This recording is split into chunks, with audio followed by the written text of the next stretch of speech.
made up my mind, not another day. You're on borrowed time, let me get away. Yeah, I'm running, yeah, I'm running. So love me or leave me, I'm standing alone. Can't shake a feeling that lives in my bones. Lie to me, tell me you wish that you could, but nothing you gave me is worth what you took. 'Cause baby, when I'm gone for good.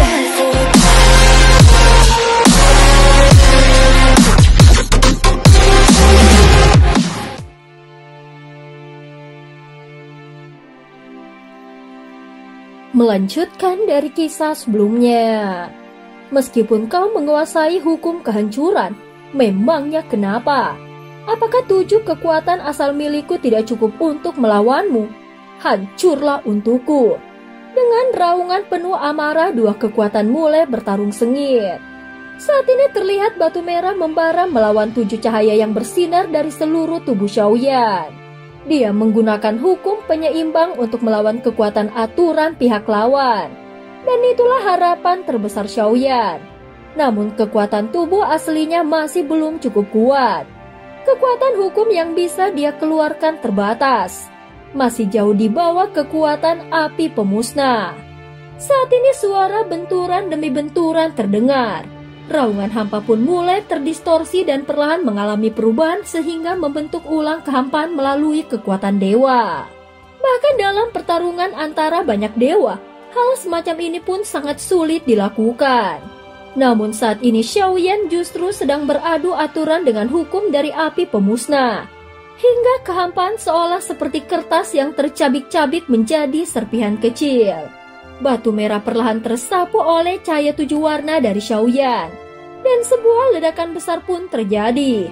Seketika mata Xiaoyan memancarkan kilatan yang tajam. Di bawah kakinya guntur ekstrim langsung melesat bagaikan garis sobekan. Setelah ledakan dari batu merah, dari dalamnya muncul api sejati sama seperti yang terpancar dari ikan merah sebelumnya. Dan itulah api pemusnah. Pada saat yang sama api itu melayang di depan Xiaoyan. Tangannya yang diselimuti oleh cahaya 7 warna segera terulur dengan tenang dan langsung menggenggamnya. Tanpa berpikir panjang, dia dengan tegas menelannya lalu menyerap api itu ke dalam tubuhnya. Xiaoyan langsung mengerahkan 7 kekuatan asal untuk menekannya. Lalu mengaktifkan teknik pagoda emas membuat tubuh fisiknya hampir runtuh. Namun semuanya masih berada di dalam kendalinya. Setelah api itu stabil di dalam tubuhnya, warna tubuh Xiaoyan bertambah 1 lapis. Dari 7 warna kini menjadi 8 warna. Meski belum sepenuhnya menguasainya, namun api tersebut sudah berada di dalam kendalinya. Terlihat mata Xiaoyan sedikit berkilau. Meskipun dia telah berhasil menetralkan api ini, namun dia juga menyadari bahwa setiap kali menggunakan 7 kekuatan asal, konsumsi energi pada tubuh utamanya sangat besar. Jadi serangan seperti tadi tidak bisa dilakukan secara beruntun. Jika dia terus memaksakan diri, kekuatannya mungkin tidak akan mampu bertahan.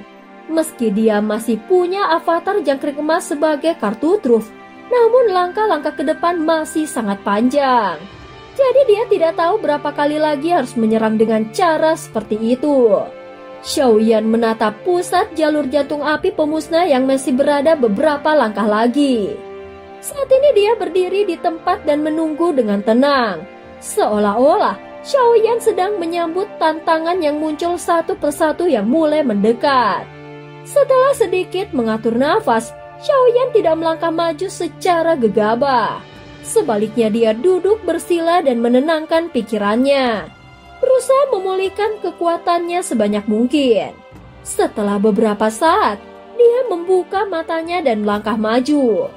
Namun langkah itu terasa berat, bukan hanya karena badai api yang mengamuk di sekelilingnya, tetapi juga karena tekanan besar yang tersembunyi membuat tubuhnya seperti ditekan dari segala arah, sehingga gerakannya terbatas dan kekuatannya tertahan. Awalnya, Xiaoyan berpikir dia hanya akan bisa berjalan 2 langkah sebelum diserang lagi. Namun kali ini dia berhasil melangkah terus tanpa hambatan dan kini hanya tinggal selangkah lagi menuju pusatnya. Namun bukannya dia merasa senang, hatinya justru menjadi lebih waspada.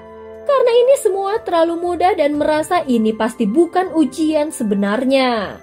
Dan benar saja, api tiba-tiba mengalir deras dari hadapannya lalu muncul satu mantra kuno yang sangat dalam. Namun bukan dalam bentuk manusia, melainkan tangisan jiwa yang memekakkan telinga.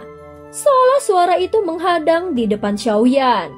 Aku adalah penguasa pemusnahan, Yinzan Yunluo. Telah kutinggalkan kekuatan asalku di sini. Bagi siapapun yang ingin memiliki api ini di masa depan, lewatilah ujian ini. Hancurkan sisa jiwaku yang terakhir dan kau akan menjadi penguasa sejati api ini. Apakah kau sudah siap? Saat penguasa pemusnahan berbicara, darah dan daging mulai berkumpul dan perlahan membentuk sosok seorang wanita. Wajahnya tampak mempesona, tatapannya tajam dan agung. Saat dia menatap Xiaoyan, seolah penguasa surgawi sedang menyaksikan kelahiran kembali dunia. Aura suci dan mendalam memancar dari tubuhnya, mengguncang batin siapapun yang melihatnya. Xiaoyan pun terkejut. Dia tidak menyangka bahwa penguasa pemusnah ternyata seorang wanita. Wanita ini mengendalikan jantung api pemusnah yang begitu dahsyat. Bahkan telah mencapai tingkat kekuatan yang tidak bisa dipahami oleh akal biasa. Sosok itu melangkah perlahan dan seketika badai api dari segala arah berkumpul dan menyatu ke dalam tubuhnya. Meski aku terluka, namun api ini harus tetap kupertahankan. Akan tetapi untuk menstabilkannya, aku butuh kekuatanmu sebagai penopang. Mendengar itu, mata Xiaoyan menatap tajam. Aura pertempuran yang kuat pun mulai menyelimuti tubuhnya. Apakah kau merasa cukup kuat? Suara lembutnya menggema lalu wanita itu mengangkat telunjuknya perlahan dan langsung menunjuk ke jantung Xiaoyan. Dari belakangnya ribuan energi mulai bergolak. Meski tak ada angin yang berhembus, tiba-tiba gelombang angin menyapu tubuh Xiaoyan. Namun ini bukan angin biasa, melainkan angin yang membawa kekuatan kehancuran yang mengerikan. Dalam sekejap, daging dan darah Xiaoyan mulai hancur sedikit demi sedikit. Namun bersamaan dengan itu, kekuatan vital dari tubuhnya meledak dan berusaha melawan. Kehancuran melawan kehidupan. Dan ini adalah konflik abadi. Xiaoyan menggertakkan giginya memaksa darah dan energi jiwanya untuk menyembuhkan tubuhnya. Sambil bertahan dari gelombang kehancuran itu, matanya tak berpaling dari penguasa pemusnah di hadapannya. Tentu saja dia tidak berniat menyerah.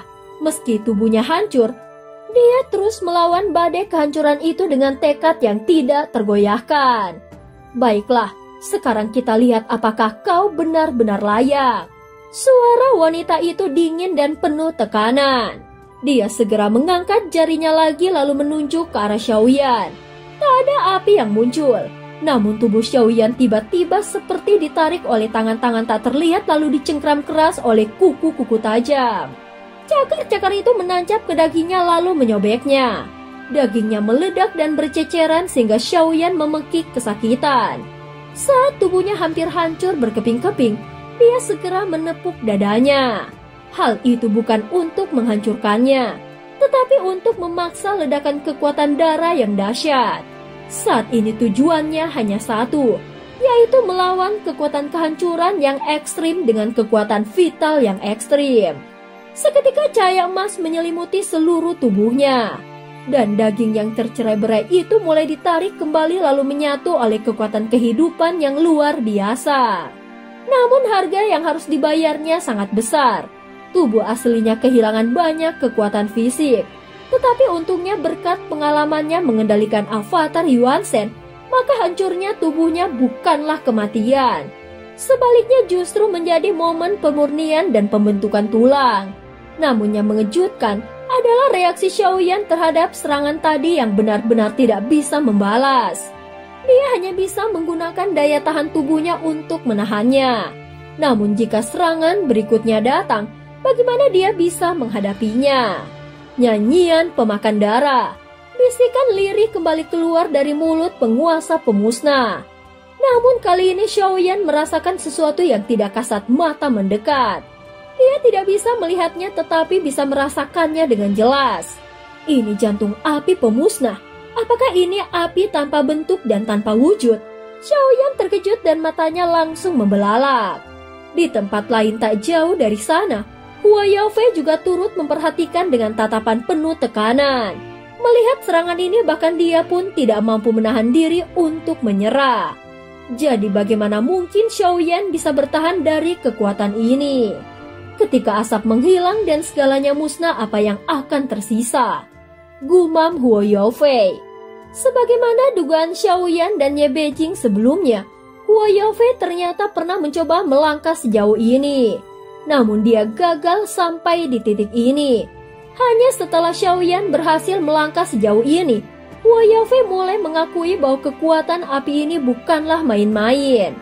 Namun bagaimana bisa seseorang dengan tingkat kultivasi yang lebih rendah darinya masih bisa bertahan sejauh ini?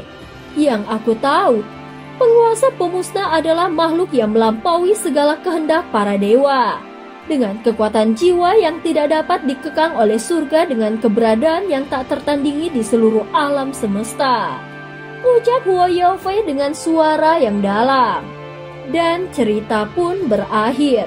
Terima kasih udah dengerin Mihu dari awal sampai akhir ya. Sampai jumpa.